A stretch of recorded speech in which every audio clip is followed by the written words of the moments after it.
everyone. My name's Lisa from the Here and There Collective.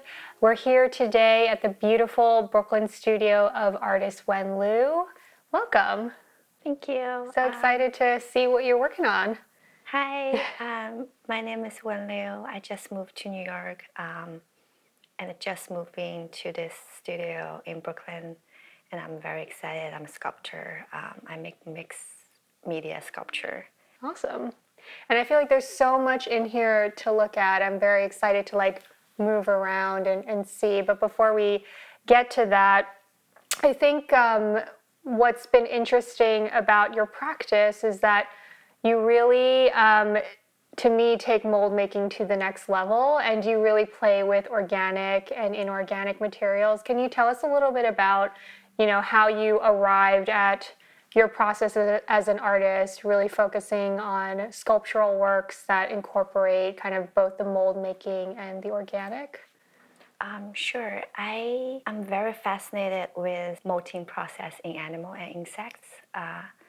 They shed their skin in order to grow stronger and bigger and healing. So I think mold making is a very similar process of molting. So a lot of my works involved mold making as well. I either showcase the mold itself or I show the results of the mold, like casting.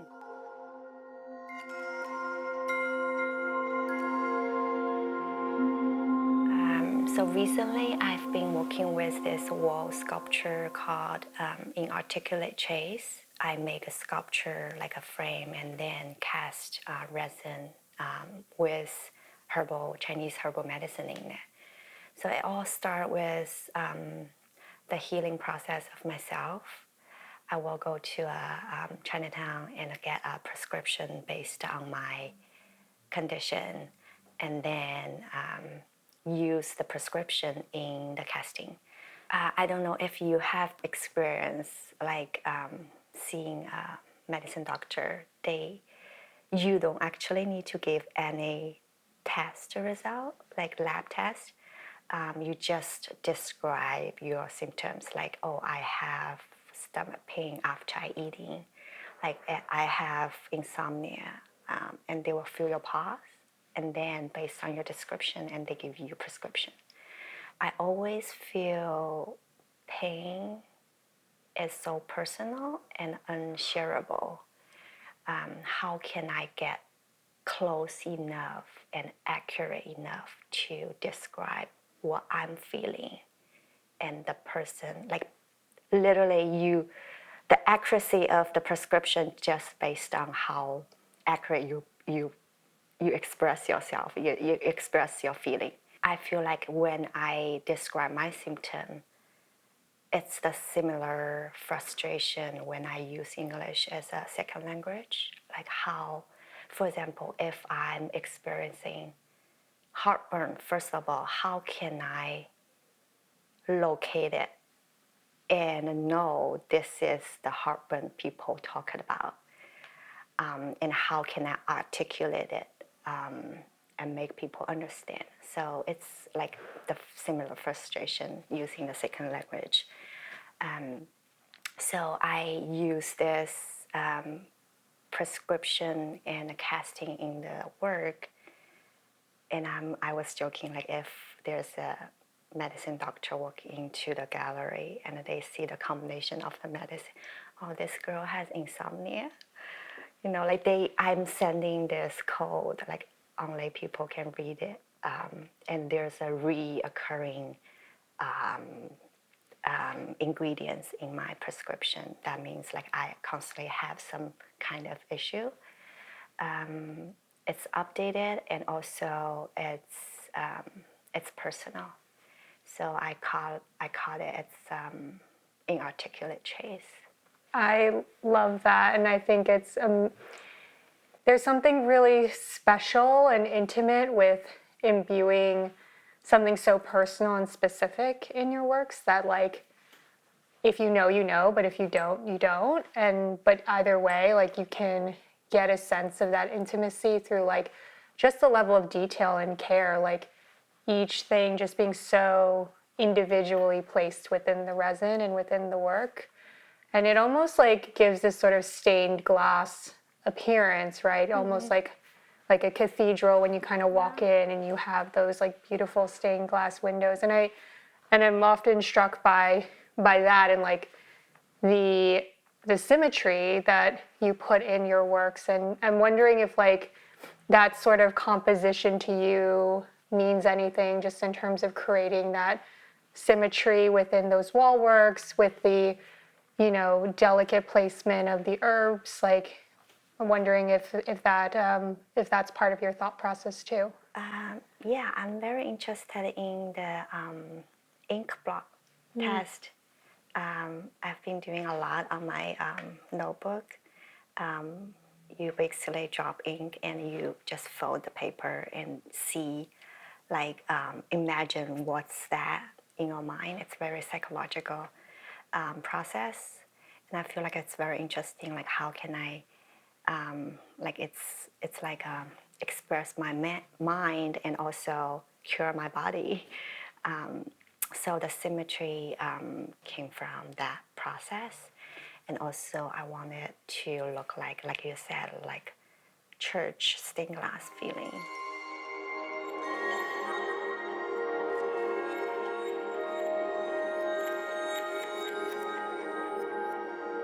I love that. And I also love what you said earlier about how pain is personal and to feel that in your works. And even the works that aren't the wall works, right? I think about some of the works you had in the dinner gallery. I think it was like the longest hold, like that had like this sort of sweeping mold gesture. And then the work you had at Storage Gallery with the sort of displaced tiled floor mat. I'm wondering, like, in terms of how you think about your practice overall, do you find that more as a personal discovery of like, of you kind of cultivating like what does it mean for pain to be personal, or are you pulling from like familial memories in that, or is it more around kind of your day to day? I feel like my works are very personal, and it's always about the relationship between me and everything else. For example, the piece you saw in Storage, like Everywhere Nowhere, I made that piece when I was applying for a green card to stay in US legally, and also it was when Trump got selected, and I was like very frustrated, and then it's just like very like personal wish. Like I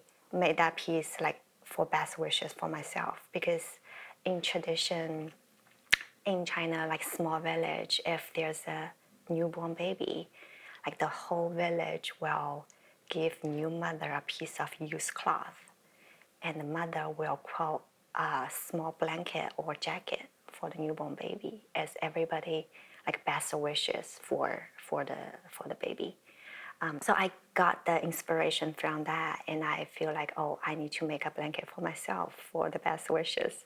I love that. And I think just kind of hearing you speak, I'm struck by this sort of through line of trying to find a sense of home. And, you know, just hearing how you moved from Chicago, you were trying to get a green card to stay here. I know you spent a long time in Roswell and, you know, just finally settled in New York and got a beautiful studio and a place to live, and sort of that moving around. And I'm curious, like, how does that kind of play into how you make your works? Because I feel like personally the works are so personal, but it's interesting to think about how that sort of sense of intimacy and the personal can exist in many places, both sort of physically and you know, emotionally. And I'm curious how like your sort of transience through America has maybe changed the way you think about that, or changed the way you approach your work. I think I always interested in like the theme of loss and abandonment. I think moving a lot physically changed a lot of my practice, because you need to get something easy to move, right? So I feel like it's very nice for me to finally settle in the studio so I can make something. I don't need to worry about, oh, I need to move it in half year or something. And also my works, I think, changed a lot according to my life. Actually, I started using fire as a material. I feel like fire is a material in my works because I do mix something into clay, and then, for example, I mix handkerchief, like organic material, or baby clothes into slip and I burn with it. So it capture and organic stuff will burn now, but the shell remains. So it wears history and memories, but it's something else. So I mix this herbal medicine into clay and burn with it, and I leave, like surprisingly, I leave some natural glaze, I would say, on the surface. And also I cast this as a very first version of the resin work, and I cast a dose of my prescription right after, because this piece was made right after my dad passed away during pandemic, because I cannot go back to visit. And I had a show coming up, and I feel vulnerable because we were not very close, and we have a lot of things we didn't solve. And I just feel like, oh, all of a sudden there's no closure. Anyway, I feel like I have to make something for us. So, kind of coming from the pages of your sketchbook, and you get some ideas for some of these wall works. Tell me then how you start building out the actual object. After spend some time making the clay sculpture, and then I will make a mold and then cast with different with casting material. So something interesting about mold is like whatever you use to cast from the mold, it's not gonna be look good. So you always have a lot of like labor involved after it's all done and dry.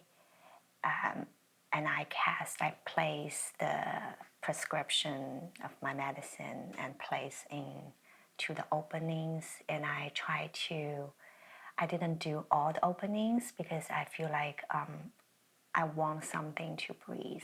So like some part of it, it's empty, and some part of it are occupied. So it's like try to figure out what goes where and aesthetically pleasing. It's very stressful to work with resin, but this is the best material I can find to have the preservation feeling. Like when you go to natural museum, if they want to preserve insects, they always use resin.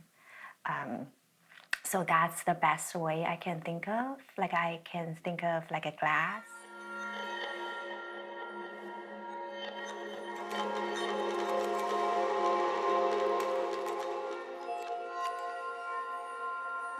Well, thank you so much for having us here in your studio and having a lovely conversation. Where can we look for you next? What's next for you? I think I will keep doing the wall piece, and also I will make more. I just set up the kiln, so I cannot wait to get my hands dirty to make three-dimensional sculptures. And also I'm very into the process of lithography, and I tried once 1 year ago, and I fall in love, and I feel like the process, it's very similar to mold making, but it's much quicker. So I think I will find some studio and start doing that too. A little change of pace. Yeah. That's amazing. Well, I'm super, super excited to see all the new works to come from this new studio. And just thank you so much for being with us.